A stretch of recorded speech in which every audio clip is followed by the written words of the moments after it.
Halo semuanya, dan selamat datang di Tim Vintage. Senang banget rasanya kalian bisa gabung sama kita. Sesi kali ini adalah panduan orientasi simple yang emang dirancang khusus buat kalian. Kita bakal ngebahas gimana cara manfaatin pembaruan terbaru Gemini, biar kalian bisa langsung kerja secara efektif dari hari pertama. Tenang aja, tujuan kita di sini bukan buat nambah-nambahin PR kalian kok, tapi justru buat ngasih kalian alat yang bakal ngehapus semua hambatan produktivitas. Percaya deh, kerjaan bakal kerasa jauh lebih ringan. Oke, buat agenda orientasi hari ini, kita bakal jalan-jalan cepet aja. Kita mulai dari ngomongin soal pajak tersembunyi pas lagi kerja, terus ngebongkar rahasia workspace intelligence. Abis itu, kita langsung masuk ke checklist utamanya, gimana cara ngatur projects dan bikin skills. Terakhir, kita bakal lihat gimana kalian tetap pegang kendali penuh atas semua ini. Yuk, langsung aja kita mulai. Bagian pertama, pajak tersembunyi dalam bekerja. Di sini kita mau ngenalin apa sih sebenarnya hambatan terbesar produktivitas kita. Coba deh kalian pikirin sejenak. Berapa banyak waktu di hari kerja kalian yang habis cuma buat nyari-nyari informasi? Kalian pasti tahu persis rasanya. Nge-scroll chat Slack panjang-panjang, ngubek-ngubek email dari klien minggu lalu, atau bolak-balik buka folder drive cuma demi nemuin satu dokumen spesifik. Bikin frustrasi banget kan? Dan parahnya lagi, hal-hal kayak gini bener-bener ngehancurin fokus kita. Nah, inilah yang kita sebut sebagai pajak tersembunyi atau hidden tax. Ibaratnya, ini tuh waktu, konteks, dan fokus yang nguap. Gitu aja tiap kali otak kalian harus beralih dari satu aplikasi ke aplikasi lain. Sebagian besar alat AI biasa di luaran sana sejujurnya nggak nyelesain masalah ini. Kenapa? Karena mereka cuma nambahin tab baru di browser kalian, nambah satu password lagi buat diingat, dan satu tempat baru lagi di mana kalian bisa kehilangan konteks. Pajaknya tetap aja ada. Tapi tenang, kita punya solusinya. Lanjut ke bagian 2, rahasianya ada di Workspace Intelligence. Ini nih mesin utamanya Gemini. Yang bikin ini bener-bener keren adalah Gemini ini bukan sekedar chatbot pinter biasa, tapi dia bener-bener ngebangun ulang cara kerja kalian dari nol. Workspace Intelligence ini adalah mesin yang nyambungin semuanya, email di Gmail, catatan di Docs, presentasi di Slides, dan semua file di Drive kalian. Semuanya nyambung mulus tanpa perlu pindah-pindah tab. Jadi pas kalian minta ringkasan proyek ke Gemini, dia nggak cuma ngeliat ke satu tempat doang.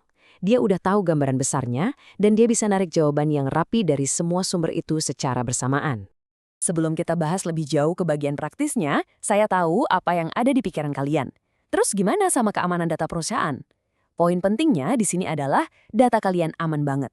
Pendekatan Google buat masalah ini super solid. Informasi kalian tetap privat, nggak pernah ditarik buat ngelatih model AI di luar akun kalian, dan nggak ada campur tangan manusia yang ngintipin data kalian. Semuanya udah dilindungi sama enkripsi sisi kalian. Jadi, kalian bisa bernapas lega dan 100% fokus ke kerjaan. Masuk ke bagian 3.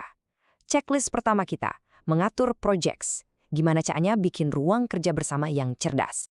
Yuk kita lihat gimana gampangnya ngebangun ruang kerja ini pakai fitur yang namanya Gemini Projects. Beneran gampang banget. Langkah pertama, pilih aja satu hal yang lagi aktif kalian kerjain hari ini. Langkah kedua, masukin konteksnya, tarik dokumennya, tautin email yang relevan, atau tambahin catatan. Langkah ketiga, tinggal mulai tanya-tanya deh ke Gemini. Cuma dengan 3 langkah simpel ini, Gemini langsung berubah jadi ahli khusus buat proyek itu. Kalian gak usah lagi repot-repot ngejelasin latar belakangnya setiap kali mau minta tolong. Dulu, cara lama itu rasanya capek banget. Kalau kalian baru gabung ke sebuah proyek, informasinya pasti nyebar di mana-mana kan.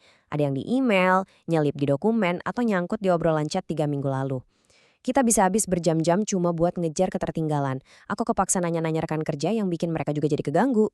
Nah, dengan cara baru pakai Gemini Projects, masalah itu kelar. Begitu kalian gabung ke sebuah project, Gemini udah tahu segalanya. Tinggal nanya dan kalian langsung dapat jawaban. Penghematan waktunya benar-benar luar biasa. Bagian 4, checklist kedua kita, membuat skills. Waktunya otomatisasi alur kerja kalian. Skills ini pada dasarnya adalah alur kerja yang bisa kalian pakai berulang kali. Intinya, kalian ngajarin Gemini 1 kali, dan dia bakal inget terus selamanya. Contohnya nih, kalian bisa ngajarin Gemini gimana persisnya format laporan buat klien kalian, gimana nerapin panduan merek perusahaan di sebuah draft, atau bikin struktur buat email update mingguan tim. Kalau udah bikin skills ini, kalian nggak perlu lagi deh ngetik perintah yang sama berulang-ulang. Ini beneran langkah otomatisasi yang bahkan ngubah cara kalian kerja. Tapi dengerin saya baik-baik di bagian ini ya. Kalau ada satu hal yang wajib kalian ingat dari sesi ini adalah aturan emasnya. Bangun satu skill aja pada satu waktu. Kesalahan terbesar yang sering banget dilakuin orang adalah mereka nyoba ngerombak semua alur kerja mereka dalam minggu pertama. Serius deh, jangan gitu. Pilih satu aja rutinitas yang paling sering kalian lakuin, otomatisasi jadi sebuah skill, kuasain, dan baru deh pindah ke tugas berikutnya. Kalau pelan-pelan gini, efek penghematan waktunya bakal kerasa maksimal, dan kalian nggak bakal ngerasa kewalahan. Bagian 5. Mulai bekerja lebih cerdas. Dan ingat, kalian yang tetap pegang kendali. Saya paham kok, dengar semua fitur canggih ini mungkin bikin kalian mikir, waduh AI bakal ngambil alih semuanya nih. Tapi pegang prinsip ini ya, Gemini yang ngelakuin kerjaan kasarnya, kalian yang tetap bikin keputusannya. Gemini tuh jago banget di kerjaan multilangkah yang repetitif. Narik data, bikin draft awal, atau ngerapiin format. Ya hal-hal ngebosenin yang sebenarnya malas kita lakuin kan. Tapi AI itu masih kurang oke kalau soal penilaian, selera dan memahami nuansa sebuah situasi. Disitulah peran kalian. Jadilah pengemudinya. Biarin Gemini yang capek, sementara kalian pakai waktu kalian buat ngasih arahan dan bikin keputusan yang penting. Google bahkan udah nyiapin sistem persetujuan, jadi AI bakal berhenti dan nanya kalian dulu sebelum melakukan tindakan besar. Kalian tetap dan akan selalu pegang kendali. Sebagai penutup, saya mau ninggalin satu pertanyaan penting buat kalian bawa ke meja kerja hari ini. Alur kerja apa yang mau kalian jadiin skill hari ini? Tantangan dari saya buat kalian sebagai anggota tim yang baru, coba pilih satu aja tugas repetitif yang selama ini menuhin waktu kalian, terus bikin project dan skillnya hari ini juga. Rebut kembali waktu berharga kalian. Sekali lagi selamat datang di tim, selamat eksplorasi cara baru dalam bekerja, dan saya benar-benar nggak sabar lihat hal-hal luar biasa apa yang bakal kalian capai bareng kita.